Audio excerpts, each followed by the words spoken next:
आपको पता है हमारी सोसाइटी एक साइलेंट पर्सन को कमजोर इंसान मानती है। लोग अंडर एस्टिमेट करते हैं साइलेंट को, और साइलेंस में जितनी पावर है ना, आपको कहीं उतनी पावर नहीं दिखेगी। बड़े बड़े विद्वान लोगों ने साइलेंट रहकर ही इतना कुछ हासिल कर लिया था लाइफ में। आपको मैं बहुत सारे एग्जांपल्स बताऊंगा why silence is that much important. Simple जवाब है, बहुत जगह सुना होगा, silent is the best answer, silent is the best revenge, silent is powerful. आज मैं उस चीज को डिफाइन करूंगा क्यों साइलेंस इतना इंपॉर्टेंट है, क्यों अपने हैबिट में साइलेंस वाली टर्म को लाना चाहिए। फॉर एग्जाम्पल हम दो लोगों की बात कर लेते हैं, आप और आपका एक दुश्मन। अक्सर अगर आपके दुश्मन ने आपको कुछ बोला और आपने उसको रिप्लाई ही नहीं दिया, आपने उसको इग्नोर कर दिया, रिप्लाई ही नहीं दिया और आप चले गए, तो तुम्हें पता है कितना बड़ा आप उसको मेंटल टॉर्चर और मेंटल ट्रॉमा दे रहे हो। क्योंकि ये जो मेंटल टॉर्चर साइलेंस की वजह से आप दे रहे हो ना उसे, वो फिजिकल टॉर्चर से ज्यादा है। बजाय ये कि आप उस पर हाथ उठाओ, अगर आपने कुछ नहीं बोला उसको जितना पेन होगा आप सोच नहीं सकते। इतनी पावर है साइलेंस। जैसे कि महात्मा गांधी जी ने बोला था, silence is the best answer. उसी तरह शांत रह के अगर इंसान निकल लेता है ना उस कॉन्फ्लिक्ट से, तो हम ये सोचते हैं कि यार सामने वाला हमको रिप्लाई दे, पर हम तो निकल लिए, हम इग्नोर करके चले गए, हमने कुछ जवाब नहीं दिया। तो उनके दिमाग में वो चलते रहते हैं, कंफ्यूजन चलती रहती है कि भाई ऐसा क्या था कि उसने मुझे इग्नोर कर दिया, क्यों उसने मेरे को रिप्लाई नहीं दिया। वो हर टाइम इसी चीज से परेशान रहेगा। पता है आपको, listening is more important than talking. अगर जैसे दो इंसान बात कर रहे हैं, तो आप अगर शांति से उसकी चीजों को सुनोगे, उसकी चीजों को समझोगे, क्या बोल रहा है वो, कैसे बोल रहा है वो, पक्का आप उसके कैरेक्टर और आप उसके मैनर्स और आप उसकी हैबिट्स को जज कर पाओगे कि वो इंसान है क्या। और जब तक आप मुंह नहीं खोलोगे, आपको कोई जज नहीं कर पाएगा, आपको कोई पहचान नहीं पाएगा। साइकोलॉजिकली देखें हम, तो आपने देखा होगा कोई कोई बहुत शांत रहता है। जैसे जिम में एग्जाम्पल ले लेते हैं, बहुत बंदा है अपना आता है, जिम करता है, शांति चले जाता है। लोग अक्सर उसकी तरफ अट्रैक्ट होते हैं, जो उनको लग रहा होता है कि मिस्टीरियस है कुछ,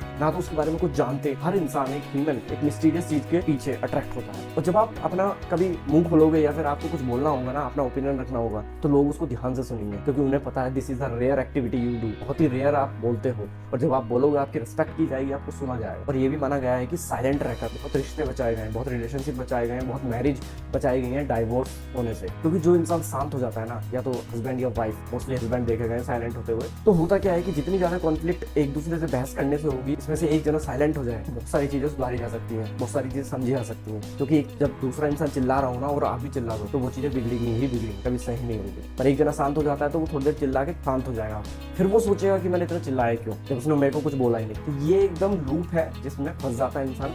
तो इसलिए साइलेंस रहना इतना इंपॉर्टेंट है। कभी कभी लास्ट में आपको ये भी बताऊंगा कि साइलेंट कहाँ नहीं रहना है, हर जगह साइलेंट नहीं रहा जाता है। एक बुक है the power of quite in the world full of noise.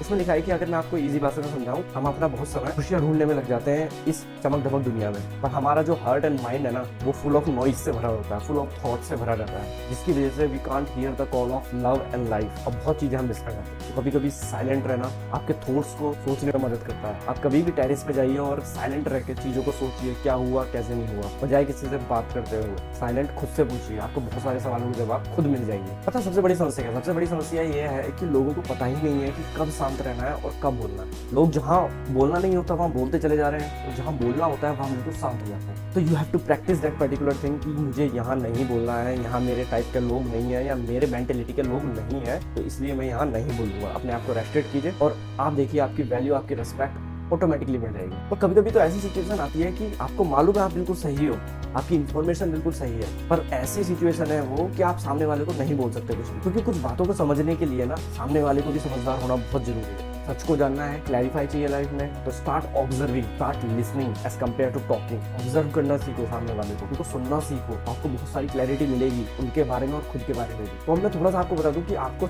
कब बोलना चाहिए, क्योंकि हर वक्त साइलेंट रहना बिल्कुल सही नहीं है। जब आपसे कोई आपका ओपिनियन मांगे तो अपना ओपिनियन बिल्कुल रखो, साफ साफ बोलो, आपके मन में जो है अपना ओपिनियन बिल्कुल रखो। और दूसरे टाइम मतलब आपके खुद के बारे में कोई मिस इन्फॉर्मेशन फैल रही है तो यू कैन क्लैरिफाई 1 और 2 टाइम्स। इससे ज्यादा क्लैरिफाई करने की जरूरत नहीं है, सीधा बोल दो कि भाई मिस इन्फॉर्मेशन फैल रही है ना, इसमें और मसाला ऐड कर लो और फैला लो, मैं कुछ क्लैरिफाई नहीं करूंगा, मैंने एक बार जो बोल दिया। Sometimes we have to talk, we have to express ourselves. जब कोई बाउंड्री क्रॉस कर देता है, जब आपकी कोई पर्टिकुलर आपके रूल्स एंड रेगुलेशंस है उससे वो आउट ऑफ द वे चला जाता है, क्योंकि एक smart person knows what to say, but a wise person knows whether to say it or not to say. आपको कुछ भी इस वीडियो से सीखने को मिला हो तो प्लीज मेरे चैनल को सब्सक्राइब कर दीजिएगा, और भी ऐसी वीडियोस मैं अपलोड करता रहूंगा।